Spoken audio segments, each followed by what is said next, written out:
इस संसार में जब हम जीते हैं, आपकी उपस्थिति, आपकी संगति, आपके चरणों से बढ़कर और प्रभु कहाँ हम जा सकते हैं, कहाँ ऐसी शांति, कहाँ ऐसा आनंद, कहाँ ऐसी आशीष प्रभु हम पा सकते हैं।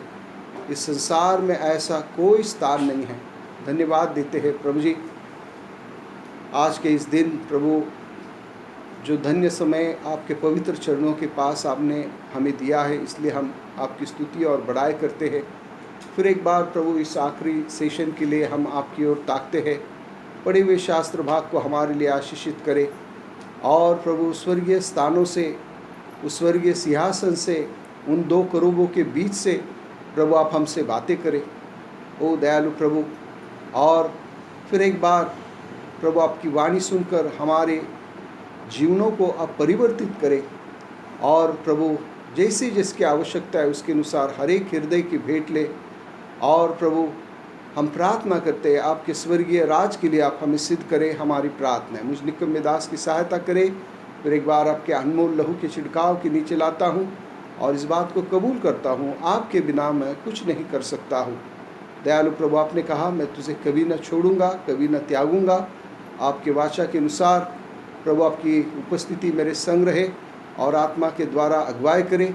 निर्गमन 4 और 12 के अनुसार आपके बोल मेरे मुख में दे, ताकि आपका पवित्र नाम ऊंचा किया जाए।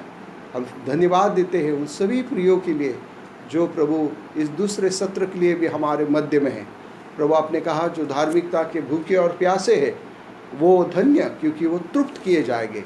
ऐसी तृप्ति के साथ प्रभु आप हमें इस स्थान से भेजे, बदले हुए जीवनों के साथ भेजिए, समर्पित जीवनों के साथ हम यहाँ से जाए और आने वाले दिनों में प्रभु केवल आपके महिमा के लिए हम जी सके, हमारी प्रार्थना है। सारा महिमा आदर आप ही के नाम को देते हुए इस प्रार्थना विनती को धन्यवाद के साथ उद्धार करता प्रभु यीशु मसीह के नाम में मांगते हैं, आमीन।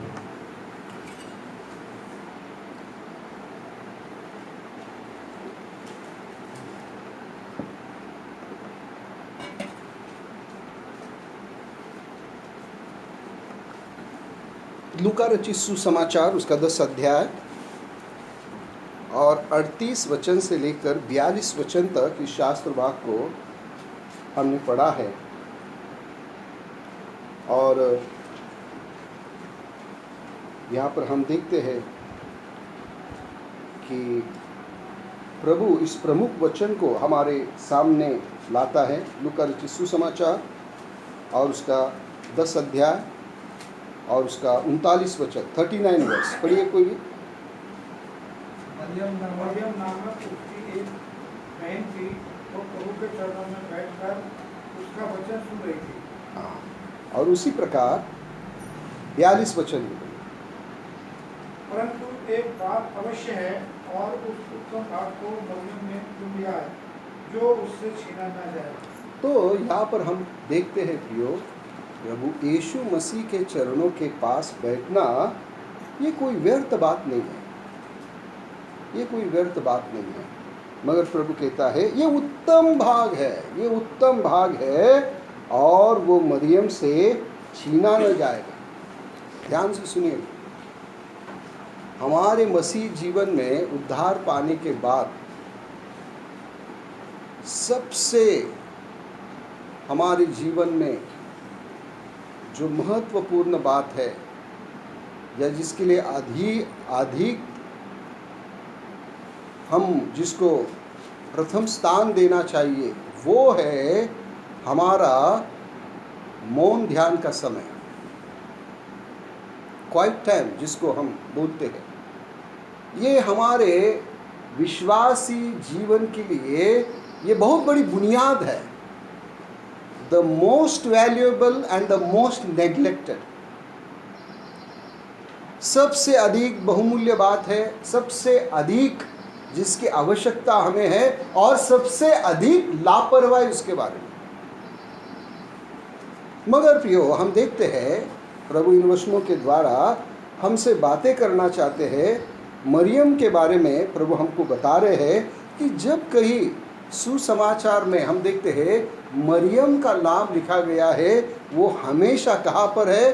यीशु मसीह के चरणों के पास। आइए देखते हैं, पहला संदर्भ है लूका उसका 10 अध्याय उसका 39 वचन। लूक चैप्टर 10 वर्स 39 पढ़िए। मरियम नामक उसकी एक बहन थी, हाँ, वह प्रभु के चरणों में बैठकर उसका वचन सुनती थी। ओ यहाँ पर देखते हैं मरियम जो है यीशु मसीह के चरणों के पास बैठी है और उसके वचनों को सुन रही है। ये पहला संदर्भ है। अब दूसरा संदर्भ हम देखते हैं, मरियम यूहन्ना उसका 11 अध्याय और 32 वचन में। यहाँ पर ये दूसरा संदर्भ है। देखिए यूहन्ना उसका 11 अध्याय और उसका 32 वचन। यूहन्ना 11 अध्याय 32 वचन। जब मरियम वहाँ पहुंची जहाँ यीशु था, हम्म। तो उसे देखते ही उसके पांवों पर गिर पड़ी हम्म। और कहा, हम्म। हे प्रभु, यदि तू यहाँ होता हम्म। तो मेरा भाई न मरता। यहाँ पर हम देखते हैं कि मरियम जो है फिर एक बार यीशु मसीह के चरणों के पास है। वहाँ पर वो वचन नहीं सुन रही है मगर प्रार्थना के लिए है। पहले संदर्भ में हम देखते हैं वचन सुनने के लिए है। दूसरे संदर्भ में हम देखते हैं वो प्रार्थना के लिए है। अब तीसरा संदर्भ यूहन्ना उसका 12 अध्याय, यूहन्ना उसका 12 अध्याय 3 वचन।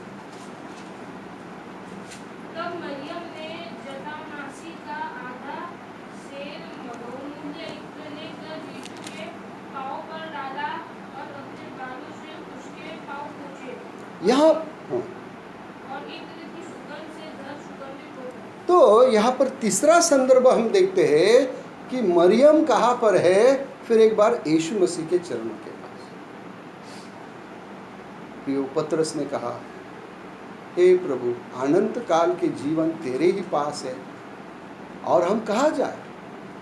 तो प्रियो, इस संसार में जीते हुए सबसे श्रेष्ठ स्थान, सबसे उत्तम आश्रय हमारे लिए कौन सा है, तो यीशु मसीह का चरण।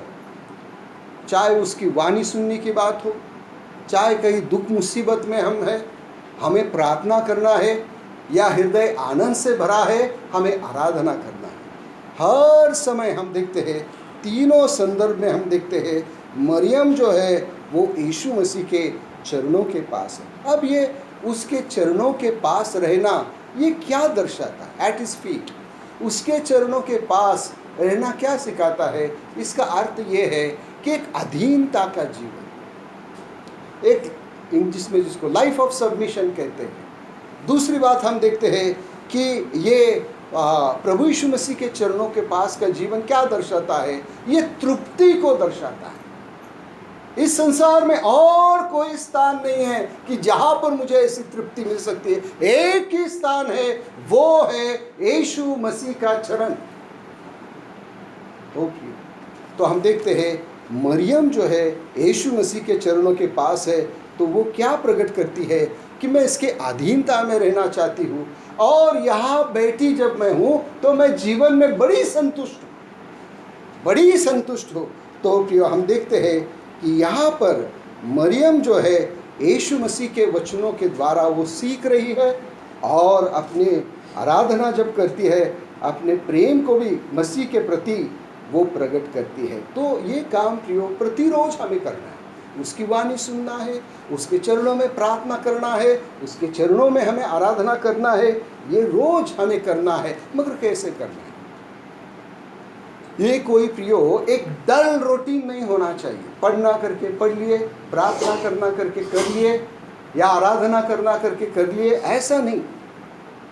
ओ प्रियो, बड़े उत्साह के साथ, बड़े प्रेम के साथ, बड़ा आवेश रखते हुए, ओ प्रियो, ऐसे हम प्रभु के चरणों में हम बैठेंगे, ओ प्रियो, तो जीवन में हम बड़े प्रियो बड़ी आशीष को हम पाएंगे। तो अब प्रश्न ऐसा है कि यीशु मसीह के चरणों के पास बैठना मेरे लिए कैसे लाभदायक हो सकता है? कैसे लाभदायक हो सकता है? तो पहले विचार को हम देखते हैं कि ये वैयक्तिक रूप से लाभदायक हो सकता है। यीशु मसीह के चरणों के पास बैठना ये व्यक्तिगत रूप से एज एन इंडिविजुअल ये बड़ा लाभदायक हो सकता है। अब मुझे यीशु मसीह के चरणों के पास बैठकर मुझे क्यों प्रथम लाभ उठाना है? क्योंकि पौलुस क्या कहता है तिमोथी से, देखिए पहला तिमोथी उसका 4 अध्याय 16 वचन, पहला तिमोथी उसका 4 अध्याय और 16 वचन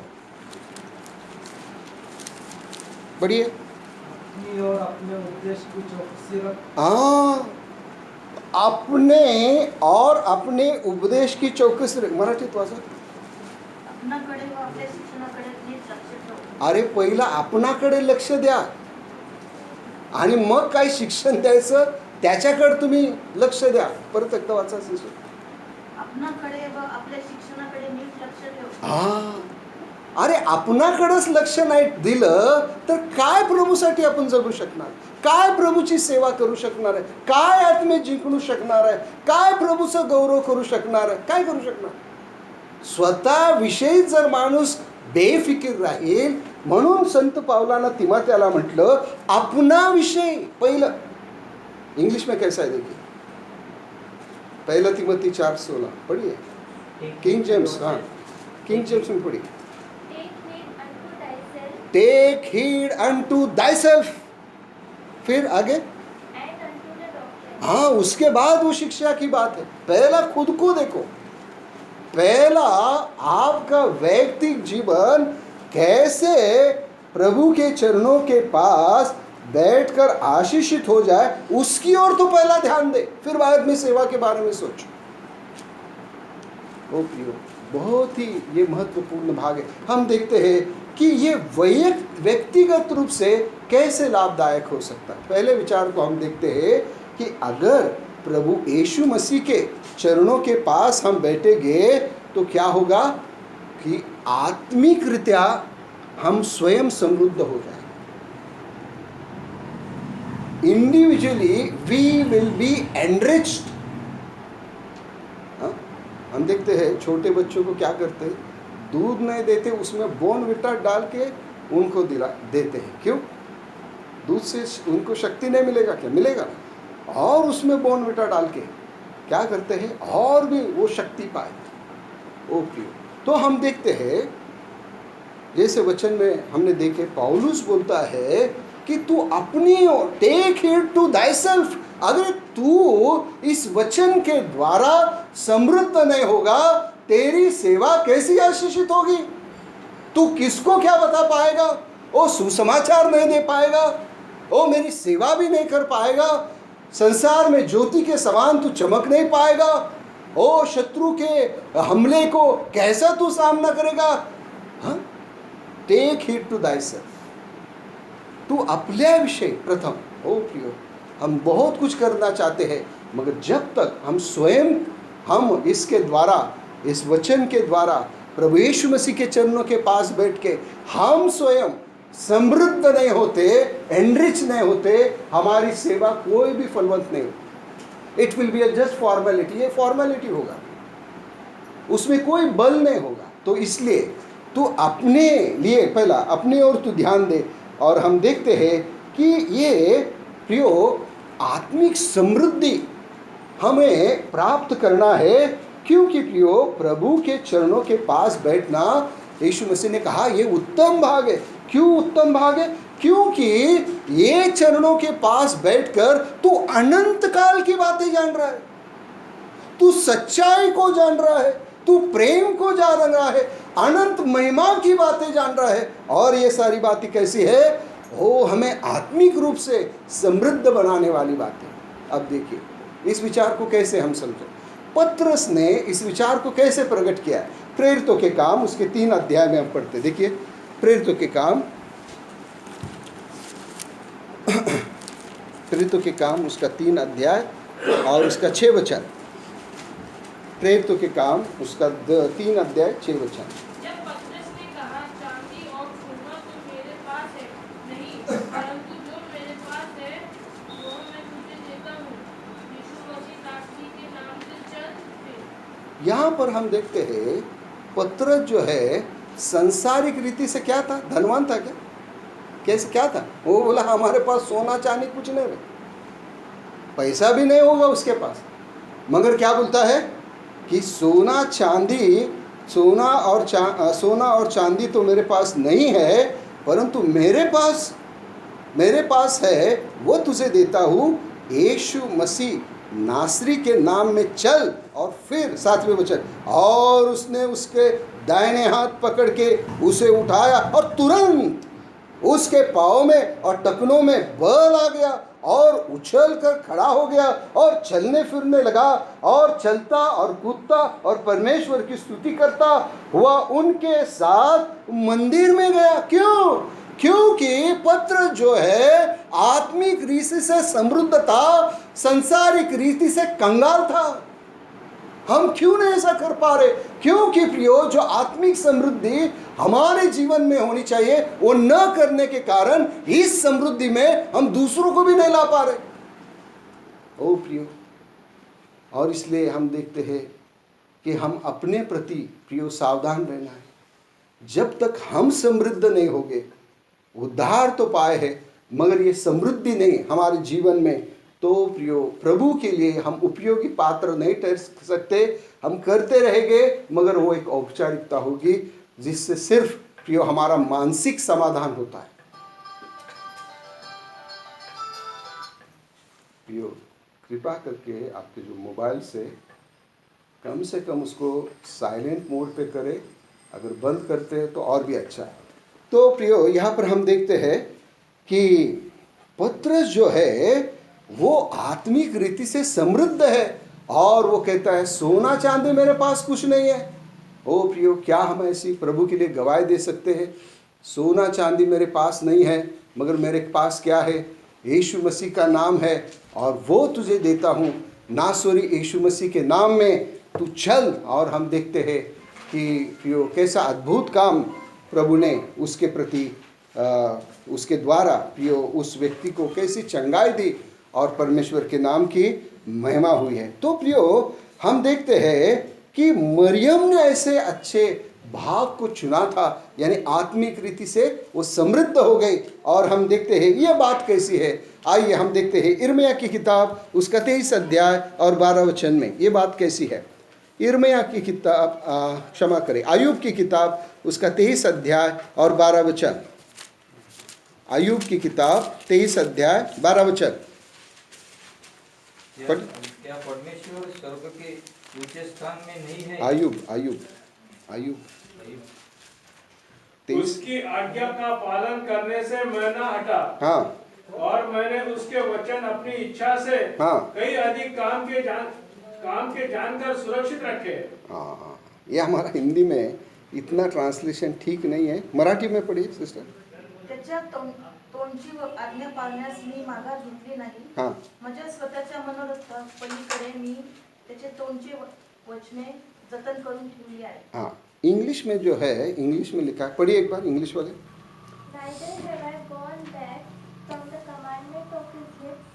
I have esteemed the words of his mouth more than the necessary food. हाँ, यहाँ पर लिखते हैं, मराठी में ऐसा है, माझ्या जरुरीच्या अन्नापेक्षा तुझे वचन मी जतन करून ठेवलाय। तो हम देखते हैं कि मरियम जो है ऐसे आत्मा में है, वो शारीरिक खाने से ज़्यादा शारीरिक जो आहार है उससे अधिक हम देखते हैं वचन जो अन्न से भी बढ़कर है, हम देखते हैं उसको बहुतायत से अपने जीवन में स्थान दिया है। मगर मार्था क्या कर रही है? वो शारीरिक भोजन के पीछे लगी। मरियम क्या कर रही है? हम देखते हैं कि वो जरूरी अपने अन्न से भी परमेश्वर के वचन को अधिक महत्व दी है, ये अय्यूब के जैसा, और उसको अपने हृदय में स्थान दी। अब दूसरे विचार हम देखते हैं कि मरियम ने क्या किया है। यिर्मयाह 15 और 16, यिर्मयाह की किताब उसका 15 अध्याय 16 वचन। जब तेरे वचन मेरे पास पहुंचे तब मैंने उन्हें मानो खा लिया।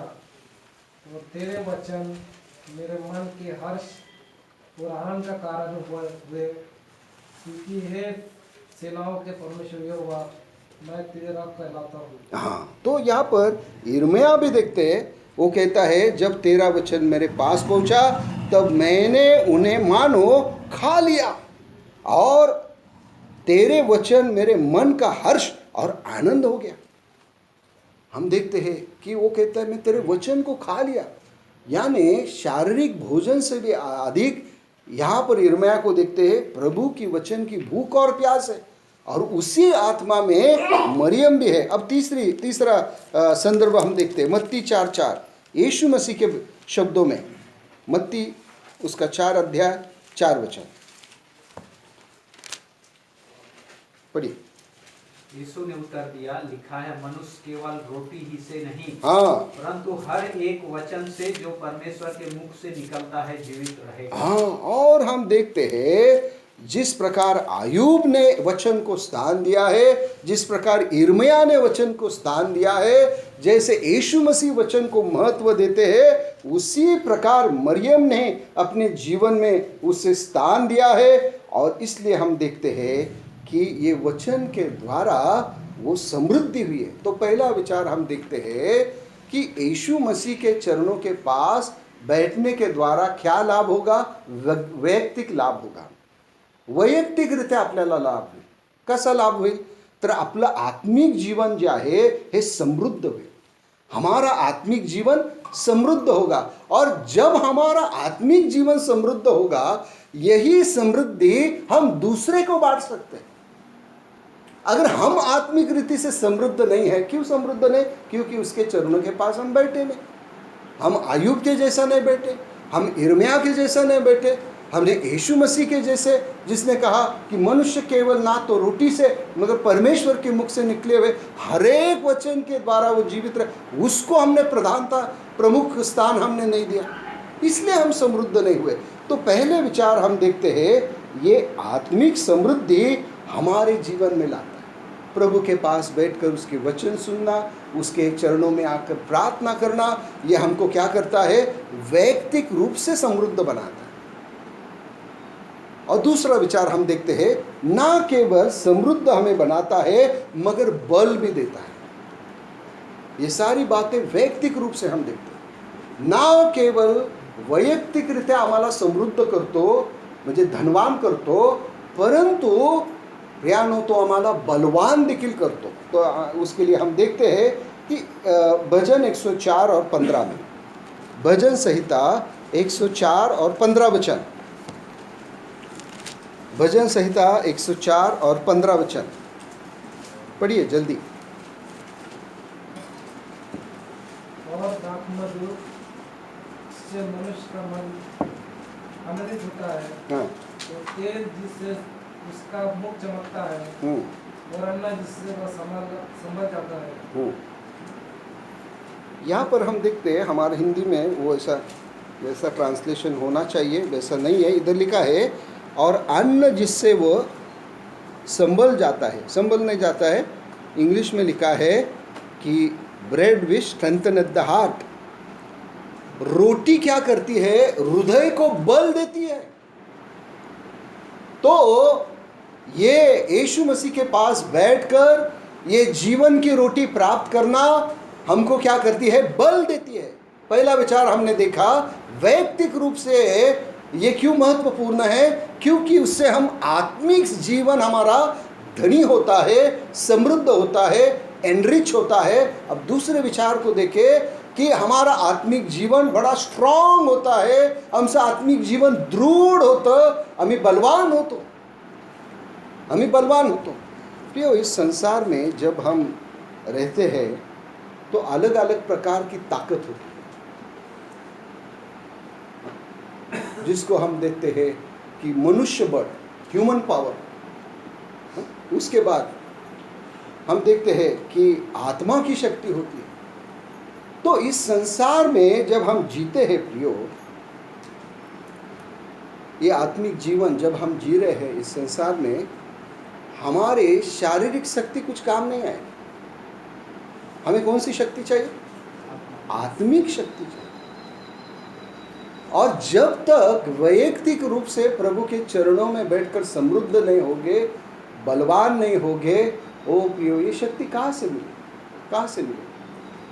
प्रियो, कई लोग हम देखते हैं कि प्रभु को ग्रहण तो किए रहते हैं, मगर हम देखते हैं जीवन में कभी ऐसी विपरीत परिस्थितियाँ आती है, वो बिल्कुल टूट जाते हैं, बाइबल पढ़ना छोड़ देते हैं, प्रार्थना करना छोड़ देते हैं, सेवा करना छोड़ देते हैं, प्रभु का घर में वो भी छोड़ देते हैं, आत्माओं को जीतना वो भी छोड़ देते हैं।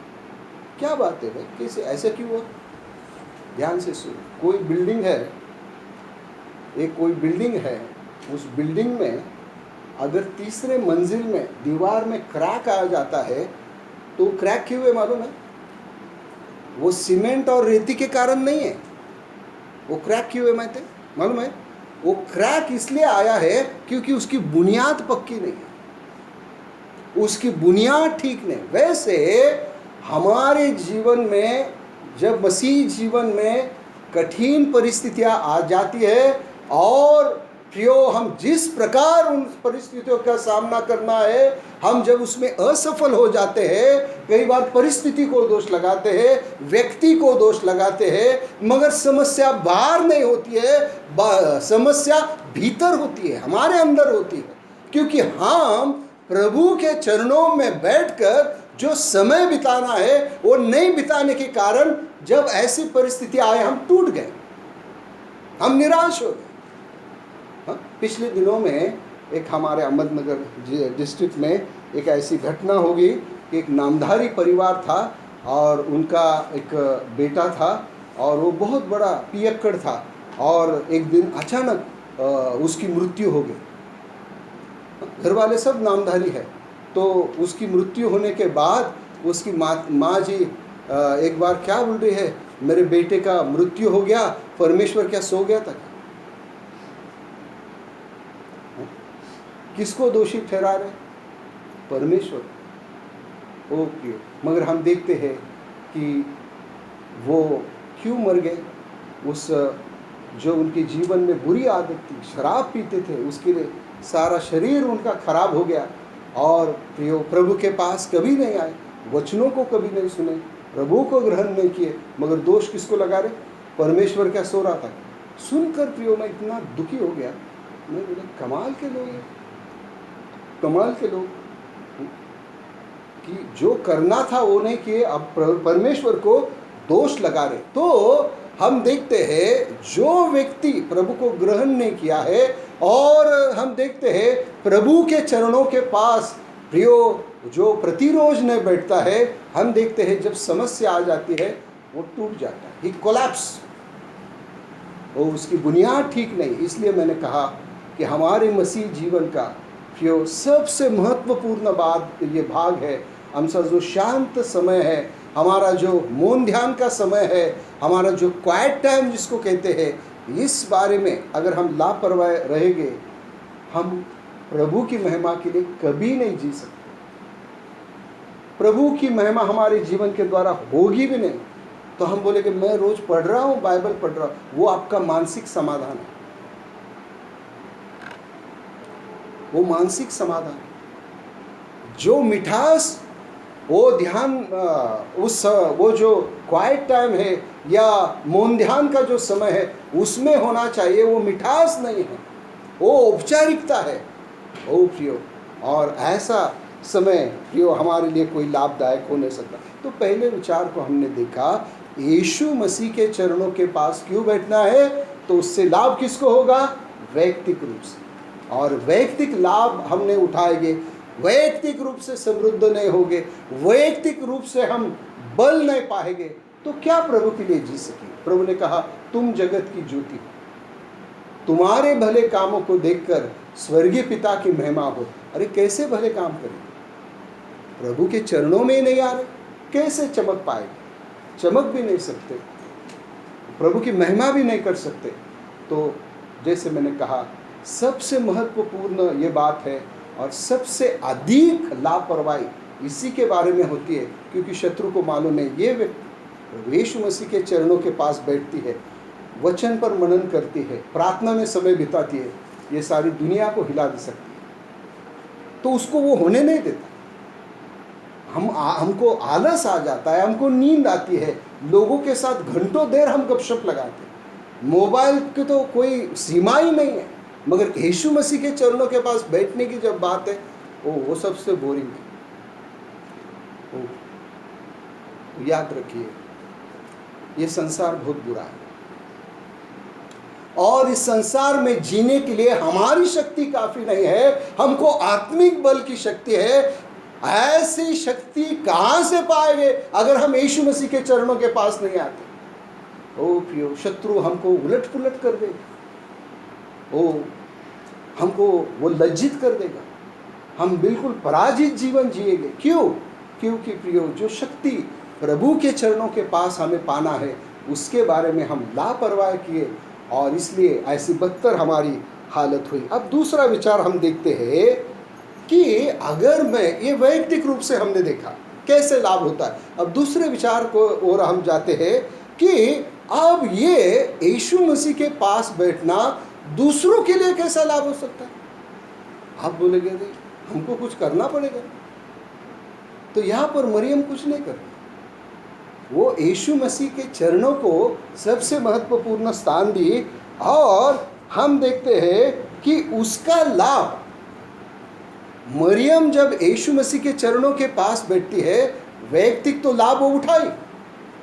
अब दूसरे विचार की ओर हम आ रहे हैं कि वो दूसरों के लिए आशीष का कारण कैसे बनी, कैसे बनी। हम देखते हैं कोई ऐसा तालाब है, वहाँ पर पानी है और वहाँ पर एक पत्थर लेकर उस तालाब में हम डाल दिए तो क्या होता है, पानी से तरंग निकलते हैं, इसको इंग्लिश में रिपल्स कहते हैं या हिंदी में तरंग निकलते हैं। हाँ, एक पत्थर डाला तो पहला जो है जहाँ पर गिरता है वहाँ से ऐसे हम देखते हैं सर्कल के रूप में ऐसे तरंग वो निकलते चले जाते हैं। वैसे ये एक काम अगर हम करेंगे, क्या, यीशु मसीह के चरणों के पास बैठ, तो क्या लाभ होगा। सबसे पहले हम देखते हैं कि हमारे परिवार को आशीष मिलेगी,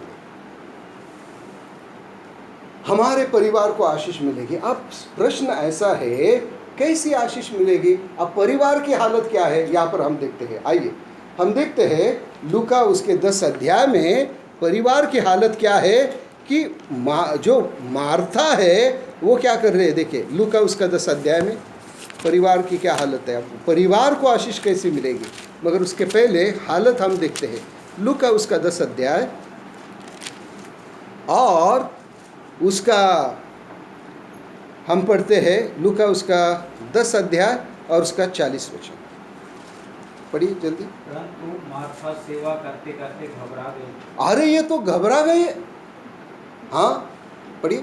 और उसके पास आकर कहने लगी, हाँ, हे प्रभु, क्या तुझे कुछ भी चिंता नहीं हाँ, कि मेरी बहन ने मुझे सेवा करने के लिए अकेला ही छोड़ दिया है। हाँ, और आगे इसलिए 41 की मेरी सहायता करे। हाँ, फिर 41 में प्रभु ने उसे उत्तर दिया, मार्था, हे मार्था, हम्म, तू बहुत बातों के लिए चिंता करती और घबराती है, परंतु एक बात आवश्यक है और उस उत्तम भाग को मरियम ने चुन लिया है जो उससे छीना ना जाएगा। अब ध्यान से सुनिए, यहाँ पर हम देखते हैं मरियम कहाँ बैठी है, यीशु मसीह के चरणों के पास।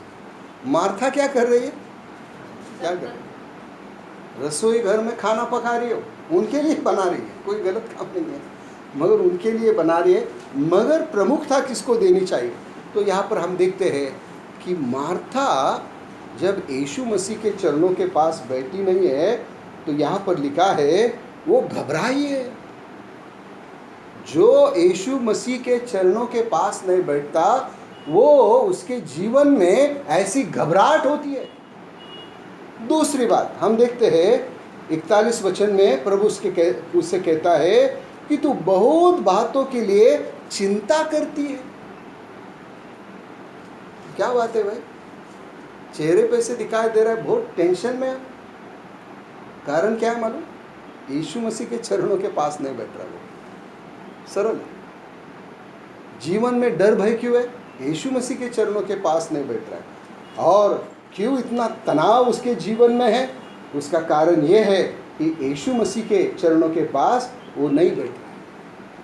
हाँ, और हम देखते हैं मरियम की, ये मार्था की ये हालत क्यों है, क्योंकि वो क्या कर रही है। मत्ती 6 और 24 में लिखा है तुम 2 स्वामियों की सेवा नहीं कर सकते। दो स्वामियों की सेवा नहीं कर सकते।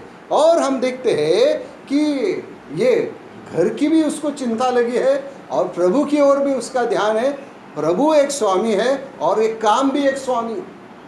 और इसलिए हम देखते हैं जीवन में शांति नहीं है, जीवन में बड़ी घबराहट उसके है और बड़ा डिस्टर्ब्ड है, बड़ा डिस्टर्ब है। जो यीशु मसीह के चरणों के पास नहीं बैठता है वो आदमी बड़ा डिस्टर्ब रहता है, तो फार विचलित माणूस असतो। कारण का येशू ख्रिस्ताच्या चरणाजवळ तो बसत नाही। त्यानंतर उसके बाद हम देखते हैं कि वो क्या करती है कि अपने बहन को दोष लगाती। जो यीशु मसीह के चरणों के पास नहीं बैठता है वो दूसरों को क्या करता है, क्या करता है, दोष लगाता है। प्रॉब्लम बहन में नहीं है, प्रॉब्लम मार्था में है। तो हम देखते हैं कि वो क्या कर रही है, अपने बहन को दोषी ठहरा रही है। और ना केवल हम देखते हैं बहन को दोष लगा रही है, मगर हम देखते हैं अपना प्रभु और स्वामी गुरु यीशु मसीह उसको भी दोष लगा। कैसे, आइए देखते हैं। लूका 10 अध्याय, लूका उसका 10 अध्याय और उसका 40 वचन में हम पढ़ते हैं, परंतु मार्था सेवा करते करते घबरा गई और उसके पास आकर कहने लगे, हे प्रभु, क्या तुझे कुछ भी चिंता नहीं है? हा?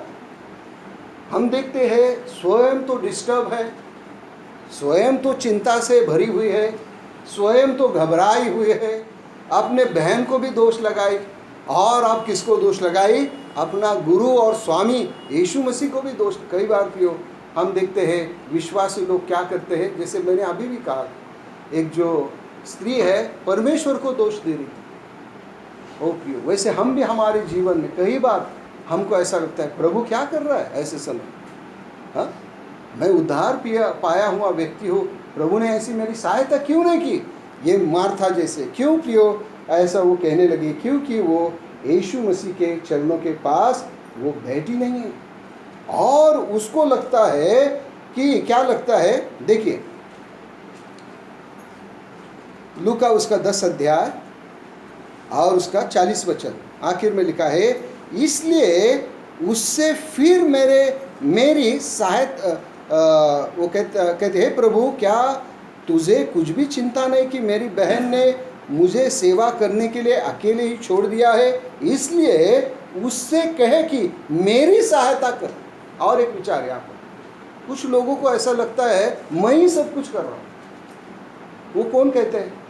जो यीशु मसीह के पास नहीं बैठते, वो कहते हैं मैं ही सब कुछ कर रहा हूँ, किसी को कुछ ध्यान नहीं। वो मार्था की आत्मा उनमें काम करती है। तो हम देखते हैं प्रियो कि अभी हमने देखा जो व्यक्ति यीशु मसीह के चरणों के पास नहीं बैठता है वो उसका जीवन तनाव से भरा रहता है, अपनी शांति को खो देता है, घबराहट उसके जीवन में है और बड़ा विचलित वो है, और वो दूसरों को दोष लगाता है और प्रभु को भी दोषी ठहराता है, क्योंकि वो दो स्वामियों की वो सेवा में है।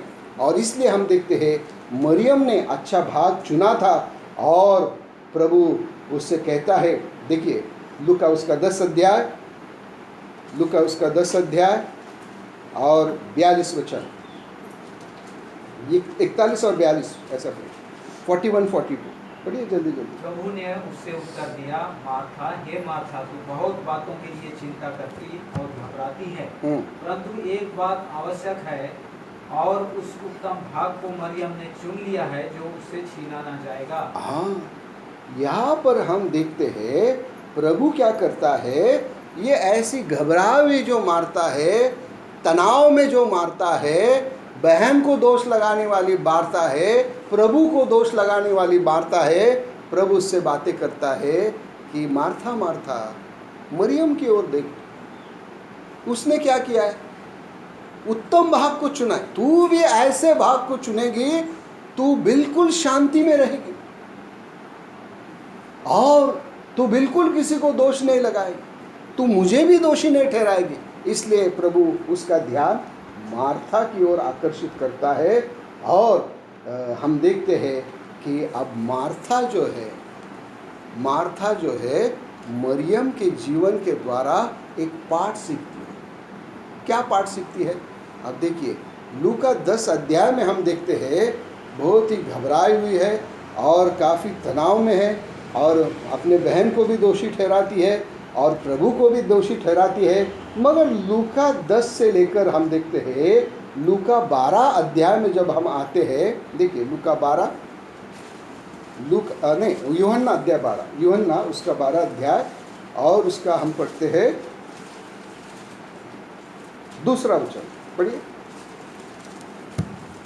वहाँ उन्होंने उसके लिए भोजन तैयार किया। हाँ। और मार्था सेवा कर रही थी और लाजर उनमें से एक था जो उसके साथ भोजन करने के लिए बैठे थे। हाँ, यहाँ पर हम देखते हैं या मार्था क्या कर रही है? सेवा कर रही है। ध्यान से सुनो, लूका 10 में जब यीशु मसीह मार्था और मरियम के घर आए तो हम देखते हैं कि मार्था जो है रसोई में खाना पका रही है। कितने लोगों के लिए खाना पका रही है? कौन? हाँ हाँ, 4 लोगों के लिए। बहुत सही बताया भैया, 4 लोगों के लिए, मार्था, मरियम और लाजर। और कौन है? यीशु मसीह। 4 लोग, 4 लोगों के लिए खाना बनाने के लिए इतना परेशान हो गया। अब हम देखते हैं कि मार्था ने मरियम के जीवन के द्वारा कुछ पाठ सीखा है। अब यूहन्ना 12 में हम देखते हैं, देखिए यूहन्ना रचित सुसमाचार और उसका 12 अध्याय, यूहन्ना रचित सुसमाचार और उसका 12 अध्याय में हम पढ़ते हैं कि यहाँ पर क्या परिस्थिति है। देखिए यूहन्ना और उसका 12 अध्याय और यहाँ पर हम देखते हैं कि यीशु मसीह के साथ उसके 12 के 12 चेले भी यहाँ पर है। 12 चेले उसके साथ है, यीशु मसीह के साथ। और हम देखते हैं कि यहाँ पर अब संख्या जो है, यहाँ पर संख्या जो है बढ़ गई है, संख्या बढ़ गई है। लूका 10 में कितने लोग थे? 4 लोग थे। अब हम देखते हैं यूहन्ना 12 में कितने लोग हैं? कितने लोग? चेले कितने हैं? हाँ, चेले कितने हैं? 12। यीशु मसीह एक, कितने हो गए? 13। और 3 लोग कौन है ना? मार्था, मरिया और लाजर। तो 13 और 3 कितने हो गए? 16। 4 आदमी का खाना पकाने के लिए इतनी कुड़कुड़ारी थी। मगर हम देखते हैं कि अब मरियम के जीवन से उसने पाठ सीखा है, अब अपने जीवन में सुधार लाई है। 4 नहीं मगर 4 गुना 4, 16 लोगों का खाना अब बना रही है, मगर बिल्कुल कुड़कुड़ा दी। क्यों? क्योंकि अब उसे गलती क्या है, कहाँ चूक भूल कर रही थी, उसके समझ में आया, अरे मैं यीशु मसीह के चरणों के पास बैठेगी तो मुझे प्रभु शक्ति देगा और सारी कुड़कुड़ाने वाली बातें भी मेरे जीवन से दूर करेगा। तो क्या ही अद्भुत काम। तो पहला हम देखते हैं, जब हम यीशु मसीह के चरणों के पास बैठेंगे तो पहले विचार को हमने देखा, वैयक्तिक लाभ उठाएंगे, आत्मिक समृद्धि पाएंगे, आत्मिक बल पाएंगे। अब दूसरी बात को हमने देखा, हम दूसरों के लिए कैसे आशीष का कारण हो सकते हैं। तो यहाँ पर हम देखते हैं मरियम का यीशु मसीह के चरणों के पास बैठना किसके लिए लाभदायक हुआ? तो उसकी बहन मार्था उसके जीवन में बदल आई। क्यों? हमारे बाल बच्चे, हमारे रिश्तेदार या हमारे जो संपर्क में लोग होते हैं, वो क्यों प्रभु यीशु मसीह के पास नहीं आ रहे? मालूम है, उसके लिए जिम्मेदार वो नहीं, उसके लिए जिम्मेदार हम हैं। इसलिए मैंने कहा ना, ये यीशु मसीह के चरणों के पास बैठना ये कैसा है? ये तरंग के जैसा है। एक काम आप करोगे, एक तरंग निकल गया, परिवार को आशीष मिली। क्या अद्भुत काम है। मार्था का जीवन बदल गया। क्या मरियम ने उसको कुछ गॉस्पेल सुनाया? नहीं नहीं नहीं, वो अपनी बेचारी उसके लिए घुटने टेक कर प्रार्थना करती है। ओ प्रियो, इस बारे में हम कितना चूक रहे। हमारे जवान बच्चे, ओ प्रियो, हमारे बहनें हैं, हमारे घर में भाई है, हमारे पति है, हमारी पत्नियां हैं, हमारे रिश्तेदार हैं, क्यों प्रभु के पास नहीं आ रहे? उसका प्रमुख कारण मैंने जैसे कहा, प्रॉब्लम बाहर नहीं है, बाहर की प्रॉब्लम किधर है? प्रॉब्लम अंदर है। हम बोलते वो नहीं आ रहे, वो ऐसा नहीं हो रहा है। अरे प्रॉब्लम उधर नहीं है, प्रॉब्लम इधर है। मैं प्रभु के चरणों के पास नहीं बैठ रहा हूँ। तो ये बात हो गई, फैमिली को आशीष मिले। अब हम देखते हैं कि ये आशीष हमारे अड़ोस पड़ोस और दोस्त मित्रों को कैसे हो सकती है। तो हम देखते हैं दूसरा उदाहरण, आइए देखते हैं यूहन्ना रचित सुसमाचार उसका 11 अध्याय। यूहन्ना रचित सुसमाचार उसका 11 अध्याय 45 वचन। यूहन्ना 11 और 45। तब जो यहूदी मरियम के पास आए थे और उसका यह काम देखा था, उनमें से बहुतों ने उस पर विश्वास किया। प्रियो, प्रभु का वचन बहुत ही स्पष्ट है, बड़े ध्यान से हमें पढ़ना है। पढ़िए, और एक कोई मराठी में पढ़िए 11:45 पढ़िए, कोई भी, या हिंदी पढ़िए कोई भी। तब जो यहूदी मरियम के पास आए थे। हाँ, किसके पास आए थे?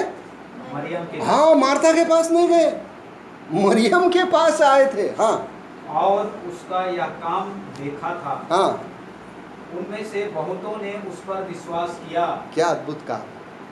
तो मैंने जैसे कहा, ये वो तरंग के जैसा है। पहला तरंग जो निकला किसको आशीष लाई? परिवार को आशीष। अब दूसरा तरंग आगे निकला, किसको आशीष लाई? ओ, निकट में जो यहूदी थे, उनके परिचित थे। हाँ, ओ प्रियो, वो भी परिवर्तित हो। आपको मालूम है, अभी भी इसराइल में यहूदी लोग यीशु मसीह के ऊपर विश्वास रखना बहुत कठिन है, बहुत कठिन, बहुत कट्टर लोग हैं। वो बोलते हैं मसीहा आने वाला है, मगर यहाँ पर हम देखते हैं असंभव काम संभव हुआ है। कैसे संभव हुआ है? तो हम देखते हैं कि जब मरियम यीशु मसीह के चरणों के पास बैठी है, हम देखते हैं कि आसपास रहने वाले जो यहूदी है वो भी, इसलिए वचन में लिखा है, वो किधर नहीं गए, किधर गए? मरियम के पास गए। क्यों लिखा है उसका नाम? तो बाइबल में हर एक शब्द, हर एक नाम को क्या है? इम्पोर्टेंस है। तो हम देखते हैं किसी के पास नहीं गए, मरियम के पास आए और यीशु मसीह के ऊपर विश्वास किए। अब हो गई बात घर वालों की, वो आशीष पाए। अब बात दोस्त मित्रों की रही, वो भी आशीष पा रहे। अब हमारे मन में प्रश्न आएगा कि अरे जगत के लिए हम अगर यीशु मसीह के पास, चरणों के पास बैठेंगे तो सारे विश्व के लिए, सारे जगत के लिए आशीष ला सकते या नहीं? बोलिए अब्दुल, ला सकते हैं? वेरी गुड भाइयों, में ला सकते हैं, सच में। यहाँ बैठ के हम अमेरिका में जो लोग रहते हैं उनके लिए आशीष ला सकते। कैसे हो प्रियो? हम जब घुटने में प्रभु के शरण में हम आएंगे, ओ प्रियो, वचन का लाभ उठाएंगे, प्रार्थना करेंगे, वो अमेरिका में लोग आशीष पा सकते। आइए इस विचार को हम देखते हैं मरियम के जीवन से। आइए देखते हैं मरकुस रचित सुसमाचार उसका 14 अध्याय। मरकुस उसका 14 अध्याय 9 वचन। और अधिक समय में नहीं लूँगा, थोड़े समय में हम बंद करेंगे। मरकुस उसका 14 अध्याय 9 वचन। मैं तुमसे सच-सच कहता हूँ, प्रभु यीशु मसीह कहते हैं, मैं तुमसे सच-सच कहता हूँ, हाँ, सारे जगत में जहाँ कहीं सुसमाचार प्रचार किया जाएगा, हाँ, वहाँ उसके इस काम की भी चर्चा उसके स्मरण में की जाएगी। हाँ, क्या अद्भुत बात है। मरियम के बारे में प्रभु क्या कहता है? मैं तुमसे सच कहता हूँ कि सारे जगत में।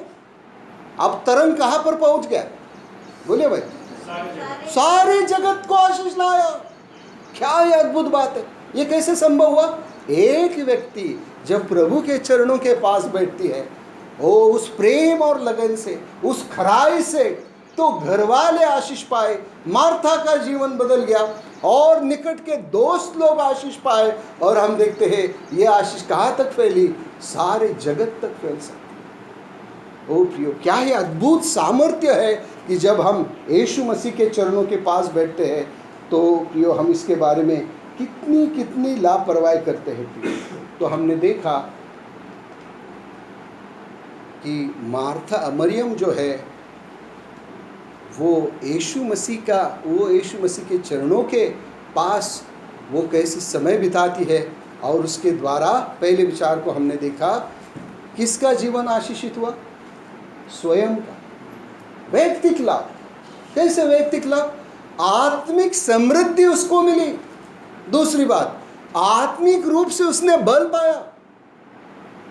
और दूसरे विचार को हमने देखे कि ये वो तरंग वाली बात है कि यीशु मसीह के चरणों के पास बैठने के बाद हम देखते हैं उसकी बहन बदल गई है। अब कुड़कुड़ाने वाली बात नहीं, 4 लोगों के लिए खाना बना रहे थे, इतनी कुड़कुड़ाए। अब कितने लोगों का खाना बना रही? फिर भी कुड़कुड़ा रही। कितने कुड़कुड़ाते हम हमारे घरों में। उसका कारण क्या है कि हम प्रभु के चरणों के पास नहीं बैठते, इसलिए सब प्रॉब्लम्स। तो प्रियो, कितना महत्वपूर्ण बात है। फिर हम देखते हैं तीसरा तरंग जो है, हम देखते हैं कि प्रियो पहला तरंग जो घर वालों को आशीष लाया, दूसरा तरंग जो है दोस्त मित्रों को आशीष लाया, तीसरा तरंग जो है हम देखते हैं सारे विश्व में वो आशीष फैल सकता। ओके, तो हम देखते हैं कि इस प्रकार ये 2 विचार प्रभु हमारे सामने। अब आखिरी विचार, अब यीशु मसीह के चरणों के पास बैठना वैयक्तिक रूप से कैसा हमें लाभ होता है वो हमने देखा। दूसरों के संबंध में कैसा लाभ हो सकता है वो हमने देखा। अब तीसरी बात, मसीह के संबंध में वो कैसे महत्व रखता है, इस विचार को, इस आखिरी विचार को हम देख रहे हैं। मसीह के संबंध में वो कैसे वो महत्व रखता है। तो हम देखते हैं मसीह के चरणों के पास बैठना, वो हम बैठे, ये प्रभु चाहता है। इंग्लिश में है ही डिजायर्स, उसको बहुत पसंद है, बहुत पसंद। ओके, मेरा एक भाई है और उसकी एक छोटी बेटी है, और जब कभी मैं मिलता हूँ, मैं बड़ी इच्छा रखता हूँ कि वो मुझसे बातें करे, बहुत मीठी मीठी बात करती। वैसे प्रभु वो हमसे संगति करना चाहता है, वो उसमें आनंदित होता है। ओ प्रियो, और हम देखते हैं कि वो बात उसे बहुत ही पसंद, वो इच्छा रखता है और उसमें बड़ा आनंदित हो जाता है। मगर प्रियो, दुख की बात है कि ऐसा समय प्रभु के साथ लेने के लिए हम बिल्कुल चूक गए हैं। अब हमने क्या कर दिया यीशु मसीह को? देखिए प्रकाशित वाक्य उसका 3 अध्याय और 20 वचन। प्रकाशित वाक्य उसका 3 अध्याय 20 वचन। प्रकाशित, हाँ। देख, मैं द्वार पर खड़ा हुआ खटखटाता हूँ। हाँ। यदि कोई मेरा शब्द सुनकर द्वार खोलेगा, हाँ, तो मैं उसके पास भीतर आकर उसके साथ भोजन करूंगा, हाँ, और वो मेरे साथ। हाँ। जो जय पाए। बस। तो यहाँ पर हम देखते हैं यीशु मसीह क्या कहते हैं। पहला वाक्य पढ़िए फिर एक बार थोड़ा सा। देख मैं द्वार पर खड़ा खटखटाता हूँ। हाँ, तो प्रभु यहाँ पर देखते हैं हम लवदीकिया के कलीसिया को प्रभु बोल रहा है यहाँ पर, और यहाँ पर विश्वासी लोग हैं, ये अविश्वासी को नहीं कहते। कई बार ये वचन जो है हम सुसमाचार के लिए इस्तेमाल करते हैं, देख प्रभु तेरे द्वार पर खड़ा है। ये अविश्वासी के लिए नहीं है। लवदीकिया के जो लोग हैं वो विश्वासी है, और उन्होंने क्या कर दिया मालूम? प्रभु किधर है? बोलिए, प्रभु अंदर है या बाहर है? किधर है? मैं द्वार खटका रहा हूं, इसका मतलब प्रभु किधर है? अरे उद्धार पाए तो वो अंदर आया था, फिर बाहर कैसे हुआ? क्योंकि हम उसकी उपस्थिति को लापरवाही से देखे, उसको बाहर कर दिए, संसार को अंदर कर दिए। इसलिए प्रभु बोल रहा है मैं फिर बाहर खड़ा हूं। लवदीकिया को, कलीसिया को, विश्वासियों को बोल रहा है, अरे मैं द्वार खटखटा रहा हूँ, मैं भीतर आना चाहता हूँ, आपके साथ भोजन करना चाहता हूँ, मैं संगति करना चाहता हूँ। क्या हुई? गिरी हुई हालत हम विश्वासियों की देखते हैं। जो प्रभु अंदर था, हमारा आलस, हमारी बेपरवाही, हमारी लापरवाही के कारण उसको क्या कर दिया? बाहर कर दिया। अब वो बाहर से खटखटा रहा है। क्या प्रेम है प्रियो उसका। ओ प्रियो, हम उद्धार तो पाए हैं, मगर कितना हमारे जीवन में आलस और बेपरवाही प्रियो हम देखते हैं। कैसे? आइए श्रेष्ठ गीत में इस विचार को हम देखते हैं। श्रेष्ठ गीत उसका 5 अध्याय, श्रेष्ठ गीत और उसका 5 अध्याय, और यहाँ पर हम पढ़ते हैं श्रेष्ठ गीत 5 अध्याय 2 वचन से लेकर 6 वचन तक। श्रेष्ठ गीत 5 अध्याय 2 वचन से 6 वचन तक। मैं सोती थी परंतु मेरा मन जागता था। सुन, मेरा प्रेमी खटखटाता है और कहता है, हे मेरी बहन, हे मेरे प्रिय, हे मेरी कबूतरी, हे मेरे निर्मल, मेरे लिए द्वार खोल। मगर आगे क्या हुआ?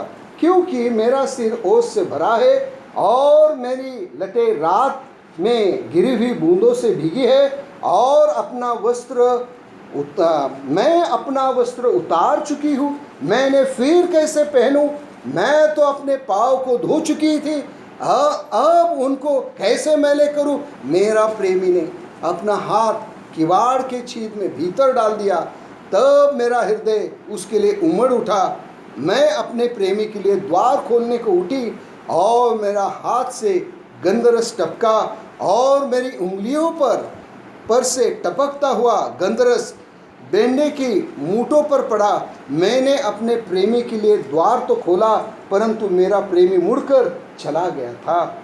जब वह बोल रहा था तब मेरा प्राण घबरा गया था। मैंने उसको ढूंढा परंतु नहीं पाया, मैंने उसको पुकारा परंतु उसने मुझे उत्तर नहीं दिया। यहाँ पर हम देखते हैं आलसी जीवन। प्रभु आके खटखटा रहा है। कितने लोग प्रियो सुबह देर तक सोते रहते हैं। ओ प्रियो, प्रभु की उपस्थिति में आने के लिए उनके पास समय है। दुनिया में हर काम के लिए उनको समय है, रात और दिन काम कर रहे हैं, मगर एक ही बात के लिए उनके पास समय नहीं है, यीशु मसीह के चरणों के पास आकर उसकी वाणी को सुनना और उसके चरणों में आकर प्रार्थना में समय बिताना। इसके लिए आदमी को समय नहीं, बाकी सबके लिए समय। याद रखे प्रियो, इस संसार में हम प्रभु के लिए बहुत कुछ करते होंगे, मगर ये सबसे प्रियो जो उत्तम भाग है ये नहीं चुनते। ओ प्रियो, मसीह के महिमा के लिए हमारा कभी भी उपयोग नहीं हो सकता। मसीह के लिए हम कभी भी प्रियो एक उपयोगी पात्र नहीं हो सकते। जैसे मैंने बार बार मैं कहते हैं मेरे मैसेज में कि हम बोलते रहेंगे नहीं मैं कर रहा हूँ ना, मगर ये आपका मानसिक समाधान है। अगर उसमें मिठास नहीं, वो प्रेम नहीं, वो खराई नहीं है, तो आपके मानसिक समाधान के लिए, आपके विवेक को शांत करने के लिए आप बाइबल पढ़ रहे। ऐसा संगति, ऐसी सहभागिता प्रभु के साथ वो हमारे लिए कोई लाभ प्रियो वो नहीं ला सकते। एक पिता होता है और उसको एक छोटी बेटी रहती है।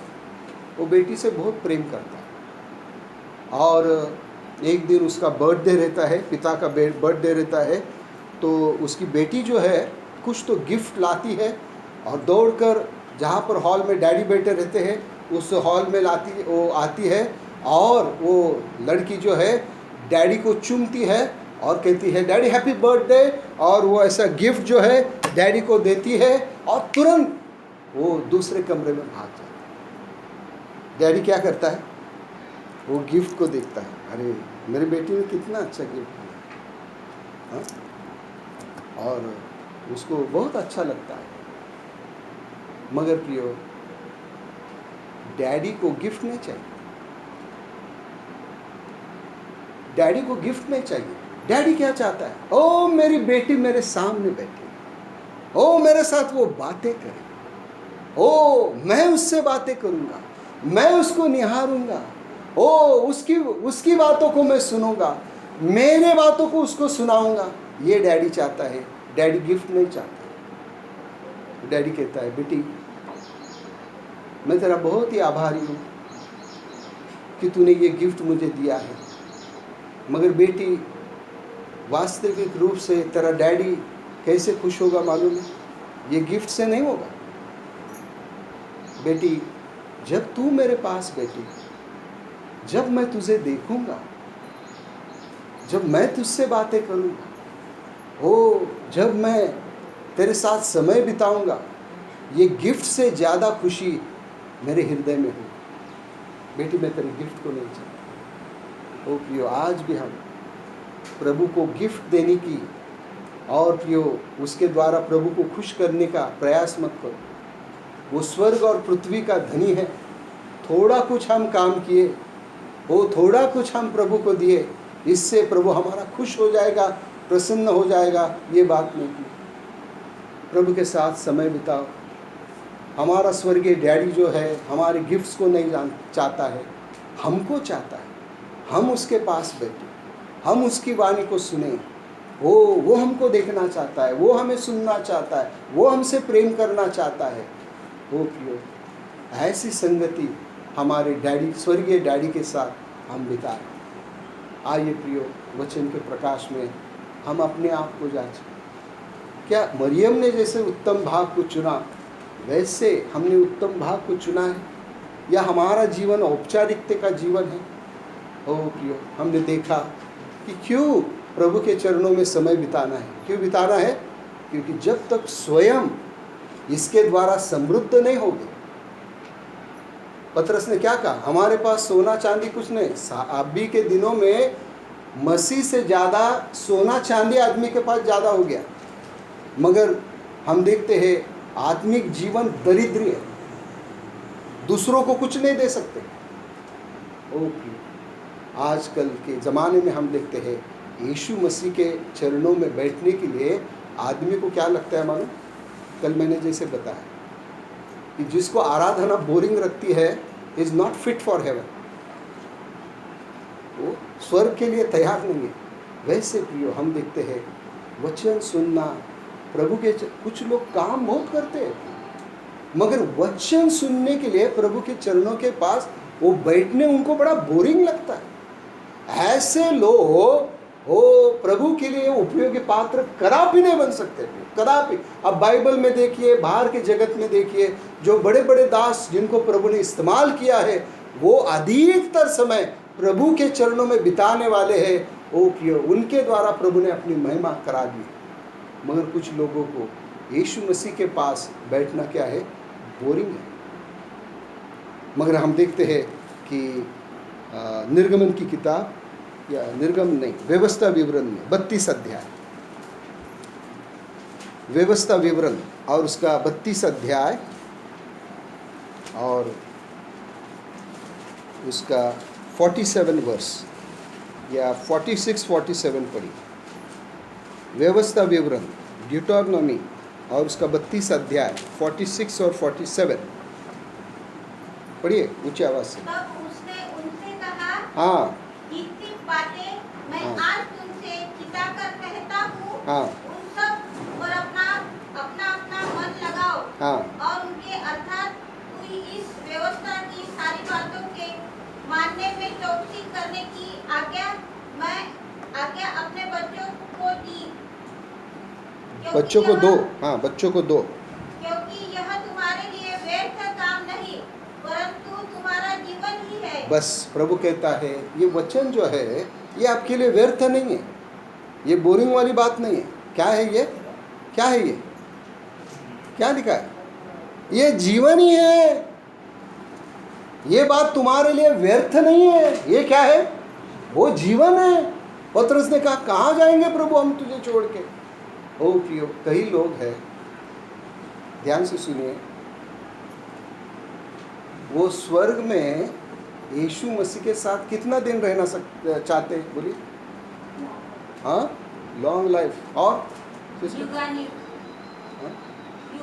अरे युगानुयुग प्रभु के साथ समय बिताना चाहते हैं, मगर धरती पर 1 घंटा भी बैठे तो यहाँ वहाँ हिलने लगते हैं। याद रखे, प्रभु कहता है, अरे तू इस पृथ्वी पर मेरे लिए समय नहीं दे सकता, मेरे उपस्थिति में बैठना तुझे बोरिंग लगता है, और तू बड़ी बड़ी बातें करता है। प्रभु तेरे साथ स्वर्ग में मैं कितना समय रहना चाहता हूँ, अनंत काल के लिए। क्या बात है? हाँ? अरे पृथ्वी पर 1 घंटा भी नहीं बैठ पा रहे। कुछ लोग सोचते रहे भाई कब मीटिंग बंद करते हैं। पहला मैसेज हो गया, दूसरा मैसेज अभी चल रहा है। ओ प्रियो, आपके भलाई के लिए हम चाहते हैं। याद रखो प्रियो, यहाँ पर खड़ा रहकर प्रभु का वचन देना ये कोई साधारण बात नहीं। क्यों इतने बोझ के साथ हम बताएं? आपकी उन्नति के लिए, आत्मिक उन्नति के लिए। जैसे हमने देखा 3 स्तर में ये आशीष मिल सकती है। वैयक्तिक रूप से आप धनी हो जाओगे, आप बलवान हो जाओगे। दूसरा हमने देखा कि दूसरों के लिए आशीष का कारण होगे, घर वालों के लिए आशीष का कारण होगे, दोस्त मित्रों के लिए आशीष का कारण होगे, जगत के लिए आप आशीष का कारण होगे। कब? जब यीशु मसीह के चरणों के पास आप बैठोगे। ओ प्रियो, हम तीसरे विचार को हमने देखे कि ऐसे हम यीशु मसीह के चरणों के पास बैठे, इसलिए वो इच्छा रखता है, वो चाहता है मेरा बेटा मेरी बेटी मेरे पास है। कई बार हम कुछ प्रभु को देकर हमको लगता है मैंने बहुत बड़ा काम किया, कई मेहनत परिश्रम किए, बहुत बड़ा काम किया। नहीं प्रियो, ये सब प्रभु नहीं चाहता। तो क्या चाहता है? मेरा बेटा मेरे पास बैठे, मेरी वाणी को सुने, मैं उससे बातें करूं, मैं उसके अनंत काल की जो बातें सुनाऊं, मैं उसकी अगुवाई करूं। ये जगत पाप से भरा है। ओ प्रियो, आइए इस स्वर्गीय पिता के चरणों में हम बैठना सीखें, ताकि प्रियो हमारा जीवन आशीषित हो जाएगा, हम समृद्ध हो गए और हम बलवान हो गए, हमारे घर के लिए आशीष लाएंगे, हमारे दोस्त मित्रों के लिए आशीष ला सकते हैं, और प्रियो सारी जगत के लिए आशीष ला सकते हैं, और हमारे स्वर्गीय पिता को भी प्रसन्न कर सकते हैं। ओ प्रियो, मार्था को प्रभु ने कहा एक बात की, आइए उस वचन को पढ़ते, लूका उसका 10 अध्याय, लूका उसका 10 अध्याय और उसका 41 वचन। प्रभु ने उसे उत्तर दिया, मार्था मार्था, तू बहुत बातों के लिए चिंता करती और घबराती, परंतु एक बात की आवश्यकता है। प्रभु आज हमको बता रहा है, तूने उद्धार पाया है, मगर एक बात की आवश्यकता है। क्या आवश्यकता है? और उस उत्तम भाग को मरियम ने चुन लिया है, जो उसे छीना न जाएगा। हे मेरे बेटे, हे मेरी बेटी, तू भी ऐसे उत्तम भाग को चुन, और मैं तुझे आशीष दूंगा और तुझे आशीष का कारण बनाऊंगा। प्रभु करे प्रियो, अगर प्रभु ने हमारे साथ बातें की। ओ प्रियो, एक बार ऐसे ही प्रियो ओडिशा में यूथ कैंप के लिए जब मैं गया था, और एक दोपहर के सत्र में इसी वचन को मैंने जब बांटा, और ये वचन देने के बाद प्रियो वहाँ के जो प्राचीन भाई थे, उन्होंने जो विश्वासी लोग जो बैठे थे यूथ कैंप में, उन्होंने कहा कि जिनके साथ प्रभु बातें किया है इस वचन के द्वारा, वो अपना जीवन समर्पित करें। कई बहनें, कई भाई, ऐसे बड़े बड़े प्राचीन लोग रो रो के प्रियो अपने समर्पण को। प्रभु कितनी बात सच है। एक बात की हम में घटी है, हम विश्वासी हैं, हम उद्धार पाए हुए, मगर जो महत्वपूर्ण बात हमारे मसीह जीवन के लिए, उसके बारे में हम कितने लापरवाह हैं। इसलिए हमारे घर में आशीष नहीं, हमारे दोस्त मित्रों में, हमारे रिश्तेदारों में आशीष नहीं हम पहुंचा सक रहे, और जगत के लिए भी हम आशीष का कारण नहीं बन सकते। प्रियो, जीवन एक ही है और वो बहुमूल्य है, उसको व्यर्थ मत करो। वो प्रियो, प्रभु करे इन विचारों के द्वारा हमें आशीषित कर। प्रार्थना करें। आइए प्रियो, हम थोड़ा समय हम शांत रहे। अगर प्रभु ने हमसे बातें की है, अपने जीवन को नए रूप से प्रभु के हाथों में हम सौंपे। अभी तक हमने इस मौन ध्यान के समय के बारे में लापरवाही की। कई सालों साल से हमने उद्धार पाया है, कई साल पहले हमने उद्धार पाया है, मगर जिस प्रकार का जीवन प्रभु के लिए हम जीना चाहिए, उसमें बिल्कुल हम लापरवाह और निकम्मे निकले हैं। ओ प्रियो, प्रभु हमको एक उपयोगी पात्र बनाना चाहता है। आइए प्रियो, हम अपने जीवन को प्रभु के हाथों में सौंपे। थोड़ा समय हम शांत रहकर प्रभु से क्षमा मांगेंगे। प्रभु, आज तूने मुझसे बातें की है, मैं नए रूप से प्रभु मैं आपके हाथों में अपने जीवन को समर्पण करता हूँ और तुझसे क्षमा चाहता हूँ। मेरा आत्मिक जीवन बिल्कुल दरिद्री है प्रभु।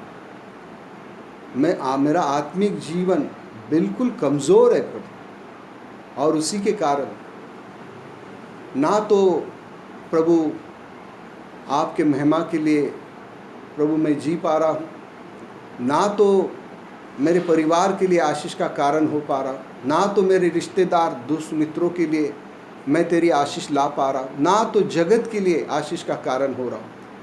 प्रभु मुझ पर दया कर। मैं अपने पापों के लिए क्षमा मांगता हूँ, और यहाँ से जाने से पहले मैं नए रूप से अपने आप को तेरे हाथों में समर्पित करना चाहता हूँ। आज के बाद प्रभु ऐसी लापरवाही मैं नहीं करूँ। मार्था भी चूक गई, मगर उसने अपने जीवन को सुधारा। जब प्रभु बातें किया उससे, हे मार्था, एक बात की तुझ में कमी है। वो मार्था ने प्रभु की बातों को सुना, और जैसे वो ज्ञानी लोगों ने अपने मार्ग को बदल दिया, वैसे मार्था ने भी अपने मार्ग को बदल दिया।